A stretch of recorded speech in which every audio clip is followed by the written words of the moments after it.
We've all heard about the scandal that shook Prince Andrew's life and completely changed his path. But there's a part of the story that has remained hidden, a detail that was never made public. Now, that missing piece is coming to light, and it's being called the real reason behind his disappearance from Kensington Palace. Those familiar with the truth say it changes everything. So what really happened? And why is this truth only surfacing now, after Andrew has already lost so much? Join us as we reveal the real cause of Prince Andrew's exit from Kensington Palace. Why Andrew left Kensington Palace?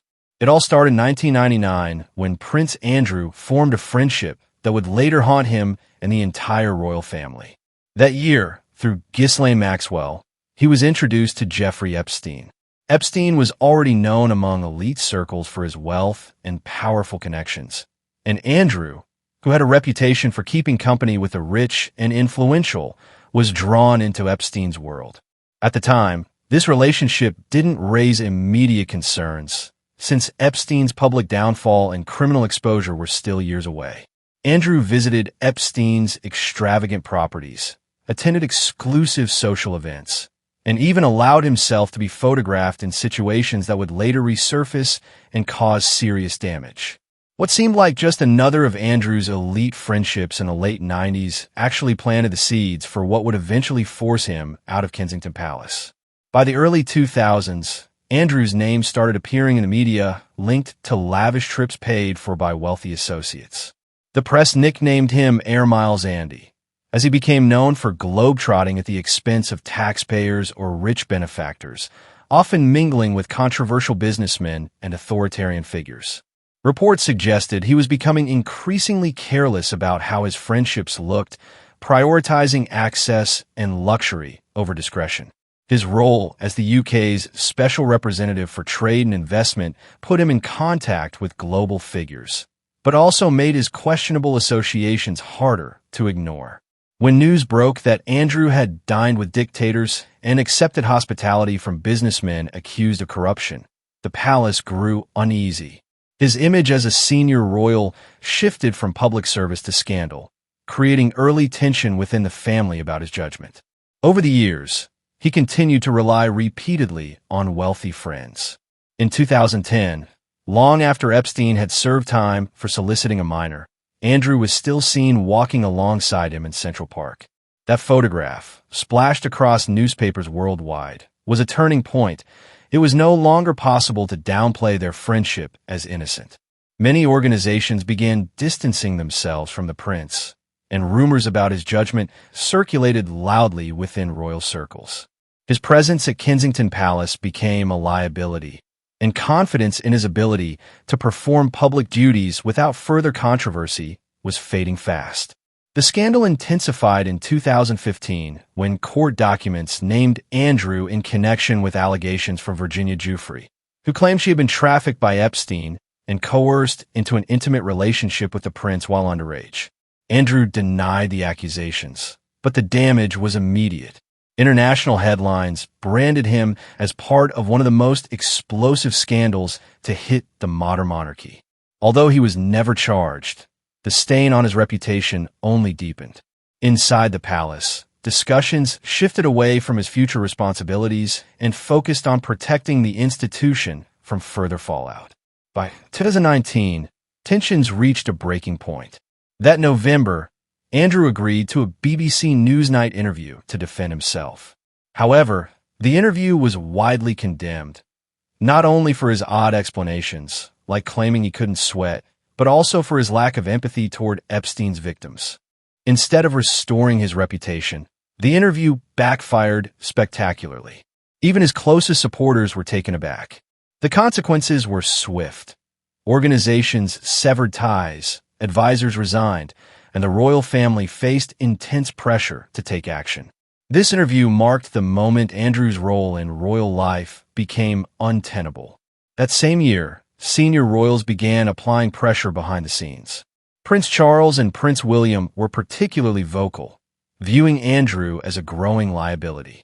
With Charles preparing to become king and William representing the monarchy's future, both understood that the family could not afford to be dragged deeper into Epstein-related controversies.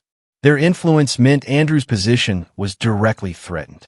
Kensington Palace, once a symbol of his importance in the royal family, was no longer a fitting residence for a prince whose reputation was so badly damaged. The royal family acted quickly.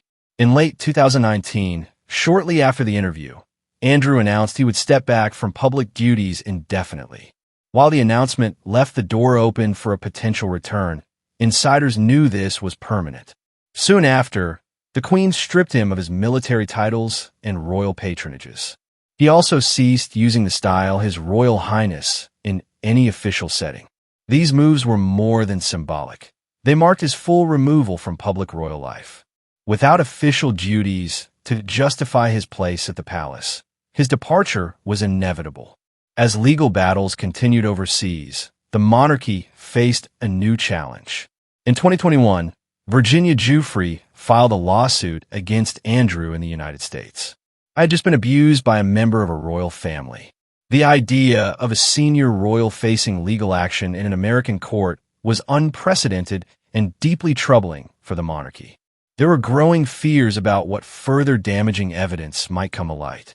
Though Andrew maintained his innocence, the palace understood the risks of a drawn-out legal fight. The threat of new revelations, legal depositions, and worldwide headlines posed an unprecedented crisis. In 2022, Andrew settled the lawsuit out of court for a reported multi-million-pound sum. Even without admitting guilt, the settlement made him appear vulnerable and reinforced the case for his removal from Kensington Palace. At the same time, questions about Andrew's finances sparked fresh controversy. Reports claimed he received large sums from questionable sources, including loans from wealthy associates with links to authoritarian regimes. These revelations fueled suspicions that Andrew was exploiting his royal status for personal gain. Having already lost his royal duties, the news about his financial ties made it clear he was no longer trustworthy as a member of the royal family. The palace sought to avoid further scandal by keeping him out of the spotlight. Meanwhile, the cost of maintaining Andrew's lifestyle became harder to justify. Without official roles, his taxpayer-funded security and staff drew criticism. People questioned why public funds were still supporting a prince who no longer performed royal duties. The debate over who should cover his security expenses added to the problem. Many felt it was inappropriate for Andrew to remain at Kensington Palace, enjoying royal privileges without fulfilling his responsibilities. By this point, Andrew's support network was collapsing. Advisors who had backed him through earlier controversies resigned after the BBC interview. Charities severed ties, and even close friends distanced themselves because of the scandal attached to his name. Inside the palace, he became increasingly isolated. Once considered the Queen's favorite son, he now held little influence and few allies. Leaving Kensington Palace symbolized not just the loss of his royal roles, but also how diminished his support had become, making any comeback virtually impossible. Although Prince Andrew is no longer active in royal duties, many forget the impact he once had. Before the scandals, he played important roles that left a lasting mark on the monarchy and beyond. It's a side of his story seldom mentioned. So, let's take a brief look back at some of the moments that once portrayed him in a more positive light. Stay tuned. The side of Prince Andrew you never knew. Although Prince Andrew's name has become linked with controversy in recent years, his earlier life tells a very different story, one marked by positive actions and dedicated commitments. Long before scandal cast a shadow over his public image, Andrew built a record of service that left a lasting impact both in the armed forces and beyond. Andrew's reputation began to take shape when he chose to pursue a full naval career, rather than just performing the brief, symbolic military service typical of many royals. He joined the Royal Navy in 1979, starting his training at Britannia Royal Naval College in Dartmouth and later specializing as a helicopter pilot. The training was rigorous, demanding physical endurance, but Andrew proved himself capable of flying the challenging Sea King helicopters. His naval career wasn't just a token gesture. It spanned more than 20 years. Rising to the rank of commander, he served on several ships, including HMS Invincible, taking on frontline duties that earned him genuine respect among service members. Unlike many royals who wore uniforms mainly for ceremonial reasons, Andrew earned his through hands-on experience, setting him apart in his early adulthood. The highlight of his naval career came during the 1982 Falklands War. At just 22, Andrew was deployed as a Sea King helicopter pilot aboard HMS Invincible. The conflict was dangerous, with Argentine forces using Exocet missiles and submarines to target British ships. Andrew flew missions involving anti-submarine warfare, search and rescue, and even acted as a decoy to divert enemy fire from larger vessels. On one occasion, his flights helped confuse radar systems, increasing the chances of survival for the fleet. Andrew's willingness to face active combat was rare among senior royals, many of whom were shielded from direct danger. His Falklands service proved his bravery and earned him the respect of his fellow servicemen. He was awarded the South Atlantic Medal, given to those who served in the conflict. Though his royal status made him unique among recipients, it also showed he had shared the same risks as thousands of others. To many, this made him a royal who truly earned his stripes. Even after leaving active service, Andrew continued to receive honors for his naval contributions. He was promoted to Vice Admiral in 2015, a largely ceremonial rank by then, but one that recognized his long military history. This rank maintained his connection to the Navy traditions, even as he shifted focus toward public and diplomatic roles. But his service didn't stop there. After his naval career, Andrew became the UK's Special Representative for Trade and Investment from 2001 to 2011. In this role, he traveled widely to promote British business interests overseas. He met political and business leaders around the world, helping secure opportunities for UK industries in areas ranging from finance to manufacturing. Though these connections would later come under scrutiny, during his tenure Andrew was known as a key figure who opened doors for British firms, someone who could bring high-level attention to trade deals. For a decade, he acted as an important bridge between the UK and international markets. In 2014, Andrew took another notable step by launching Pitch at Palace, a project aimed at helping young entrepreneurs present their ideas to investors, mentors, and business leaders. What started as a royal initiative quickly grew into a respected network that supported hundreds of startups globally. Many of these businesses found funding or guidance through the program. This was significant because supporting startups and small businesses wasn't typical royal territory. His efforts brought attention to young innovators who might otherwise have been overlooked. At the same time, Andrew remained heavily involved in charity work, supporting more than 200 organizations over the years. Another key aspect of Andrew's life was his close bond with the Queen. Often called her favorite son, he spent a great deal of time with her, especially in her later years. Despite his public troubles, he stayed loyal and was frequently seen by her side at both personal and official occasions. This demonstrated that, regardless of scandal, his connection with the Queen remained strong. Together, these elements of Andrew's past paint a picture of a man once known for much more positive achievements. This is why some people criticize the royal family for turning their backs on him, believing he was simply punished for a mistake. They argue he isn't the first royal to face controversy, so why was he treated so differently? But how accurate is that? And what really sets Prince Andrew's situation apart? Keep watching, because we're about to reveal some royal secrets you may not have heard before. Scandals that shook the royal family. Prince Andrew isn't the only royal to face serious scandal. Royal history has seen its share of remarkable controversies. Nearly a century ago, King Edward VIII's abdication scandal remains one of the monarchy's most dramatic moments. In 1936, Edward, freshly on the throne, shocked the nation by declaring his intent to marry Wallis Simpson, an American socialite twice divorced. At the time, the Church of England forbade remarriage while former spouse was still alive, and as its head, Edward was expected to uphold those teachings. The government feared the marriage would cause a constitutional crisis, weaken Britain's moral standing, and divide the empire. Faced with a choice between duty and love, Edward chose love, announcing he could not rule without Wallis. He abdicated in December 1936, paving the way for his younger brother George to become king. Edward became Duke of Windsor and spent much of his life in exile. His decision forever marked the monarchy as vulnerable to conflicts between personal desires and national duty. A generation later, Princess Margaret, Queen Elizabeth II's younger sister, faced heartbreak of a similar kind. She fell in love with Group Captain Peter Townsend, a respected war hero, but he was divorced, which was unacceptable for senior royals at the time. Their romance in the 1950s captivated the nation, with the public divided over whether she should marry him.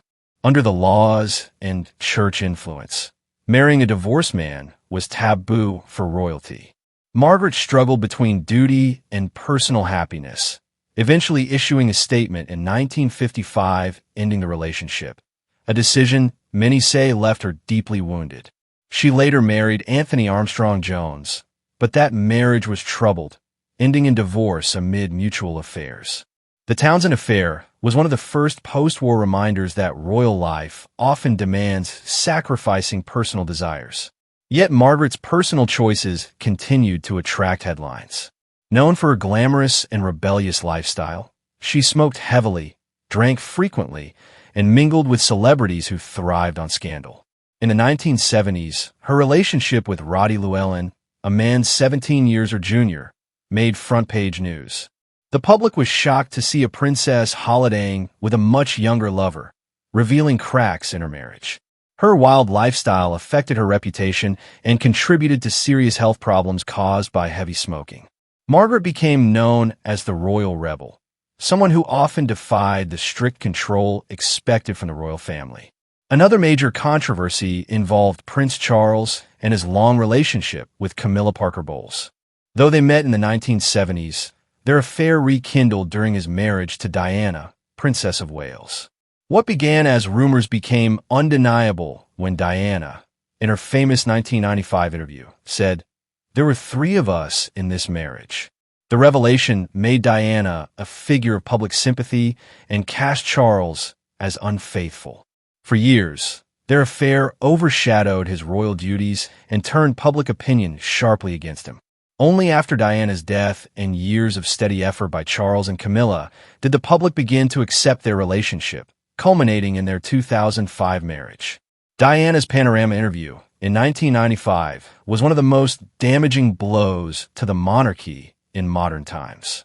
Speaking to journalist Martin Bashir, she openly discussed her struggles with bulimia, depression, loneliness, and Charles's affair. Breaking royal convention, she shared these personal matters on a global stage. While many praised her bravery, the interview embarrassed the royal family by exposing private issues they wanted kept secret. Years later, the BBC admitted Bashir used deceitful methods to secure the interview. But by then, the monarchy's reputation had already been harmed. Adding to the embarrassment was the 1993 leak of Charles and Camilla's private phone conversations, known as Camillagate or Tampongate. These tapes revealed intimate and sometimes crude exchanges, including Charles's infamous remark about wanting to live inside Camilla as a tampon. The scandal was ridiculed in the press and left Charles humiliated, damaging his image as the future king. Charles, however, would spend many years afterward working to restore his public image through charitable efforts. Princess Diana was not free from scandal either. As Charles's affair became widely known, Diana also sought comfort elsewhere, most notably with James Hewitt, a cavalry officer. Their relationship stirred significant media attention, especially after Diana openly discussed it in interviews. For the royal family, the fact that both the heir and his wife were involved in affairs was deeply troubling. This revelation only intensified the strain on their marriage, eventually leading to their separation and divorce. Diana's openness about her private life sharply contrasted with the royal family's typical silence, putting them in a difficult position. The younger generation of royals also faced controversies. In 2005, Prince Harry caused outrage by wearing a Nazi costume at a party, a misstep that upset many given the royal family's World War II history.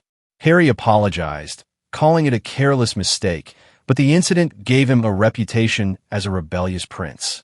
He later worked hard to change this image by serving in the military and supporting charities. In 2012, he made headlines again when photos surfaced showing him naked playing strip billiards in a Las Vegas hotel. Princess and the Queen's only daughter faced her own share of scandal. She became the first of Elizabeth's children to divorce when her marriage to Captain Mark Phillips ended in 1992 after rumors of infidelity had taken their toll. Although divorce was becoming more accepted, it remained a sensitive issue for the royal family, drawing attention during a period marked by several high-profile royal separations. And subsequent marriage to Timothy Lawrence, a naval officer and also a divorcee, sparked further controversy. Sarah Ferguson, Prince Andrew's former wife, also attracted scandal. In 1992, just months after their separation, photos emerged of her sunbathing topless while her financial advisor was seen sucking her toes. The images caused a media frenzy, embarrassing both Ferguson and the royal family. Her ongoing financial difficulties kept her in the tabloids over the years, with these photos remaining one of the most notorious royal scandals of the 1990s. Yet, among all these controversies, Prince Andrew's connection to Jeffrey Epstein stands out as the most damaging scandal in recent royal history. Epstein's conviction for sex crimes made his friendship with Andrew especially troubling. Unlike earlier scandals that faded over time, Andrew's ties to Epstein continue to tarnish the monarchy's reputation and are regarded as one of its most serious crises, a scandal that remains unresolved in the public eye. But now that these controversies have passed, one question remains: what is Prince Andrew doing today? And does he still have a future within the royal family? The answers may surprise you. Keep watching. Prince Andrew's future in the royal family. Prince Andrew's retreat from public life is one of the most significant events in recent royal history. After his widely criticized BBC interview about his association with Jeffrey Epstein, his position within the monarchy quickly collapsed. Within days, Buckingham Palace announced he would step back from royal duties indefinitely. Unlike other royals who have taken breaks and returned, Andrew has not been able to resume his official roles. Years have gone by, and he remains out of public service, signaling a permanent withdrawal rather than a temporary pause. The situation worsened in January 2022 when Queen Elizabeth stripped Andrew of all his honorary military titles and royal patronages. Though Andrew later settled the legal case without admitting guilt, the damage was irreversible. These honors have not been restored, and public opinion suggests it is unlikely they ever will be. Since then, Andrew has lived privately, primarily at Royal Lodge, a large residence on the Windsor estate leased from the Crown Estate. Unlike the bustling Buckingham Palace, Royal Lodge provides a quieter life away from the public eye. Occasionally, photos show him horseback riding or attending church with his ex-wife, Sarah Ferguson, who still resides with him. But these moments are rare. For the most part, he keeps a low profile and avoids public events. His future now largely depends on King Charles. Following Queen Elizabeth's death in 2022, Charles ascended the throne with plans to streamline the monarchy, reducing the number of royals involved in official duties. In this new structure, there is no role for Andrew. Charles has made no effort to reintegrate him into public life, indicating a long-term decision to keep him sidelined. Prince William's position further confirms this outlook. William reportedly strongly opposes Andrew's return, believing his presence harms the monarchy's reputation. When William becomes king, he is expected to maintain, or even tighten, this approach. This means Andrew's role within the monarchy is unlikely to change under the next generation. Andrew's few public appearances highlight how limited his role has become. He attended Queen Elizabeth's funeral in September 2022 and King Charles's coronation in May 2023, but only in a very minor capacity. Public opinion has been a major factor in keeping Andrew out of royal duties. Polls repeatedly show he is one of the least popular royals, with most Britons opposing his return to official roles. For a monarchy relying on public support, bringing Andrew back would provoke significant backlash, making any attempt to rehabilitate his public image nearly impossible. Still, Andrew retains some support.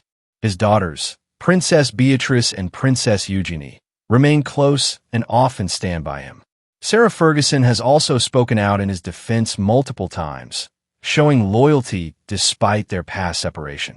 This family support helps him personally, but it hasn't shifted his status within the royal family or the broader public. His financial situation has also attracted attention. Without royal duties, he no longer receives income tied to official work. Although he has personal wealth, reports suggest much of his lifestyle depends on royal family support.